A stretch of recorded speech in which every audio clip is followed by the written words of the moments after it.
আসসালামু আলাইকুম এভরিওয়ান। আমি একটা ইনফরমেশন শেয়ার করতেছি, যদিও অনেকদিন ধরে ভিডিও করা হয়নি, এর জন্য ভিডিওটা করতেছি।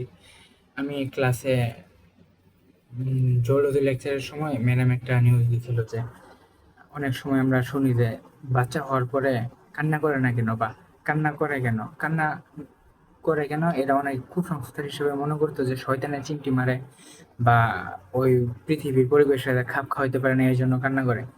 কান্না না করলে যে কেন সমস্যা হয় এরা অনেকে বুঝে না, ওরা ওই কুসংস্কার নিয়ে পড়ে থাকে। বাট ডাক্তাররা বাচ্চাদের কান্না করায়, কেন কান্না করায়? কারণ আমাদের হৃৎপিণ্ডে ছিদ্র থাকে, মায়ের ভ্রূণ অবস্থায় থাকাকালীন ছিদ্র থাকে। যখন আমরা বের হই, মায়ের গর্ভাবস্থা থেকে বের হই, তখন যদি আমরা কান্না করি, মানে শিশুরা যদি কান্না করে, তার ওই ফ্লোরামেন ওভালিস নামক ছিদ্রটা বন্ধ হয়ে যায়।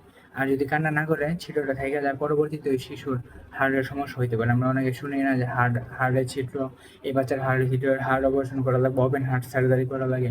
এই বিষয়টা হলো মেনলি এরকম যে বাচ্চা যদি কান্না করে, ফ্লোরামেন ওভালিস নামক ছিদ্রটা বন্ধ হয়ে যায়।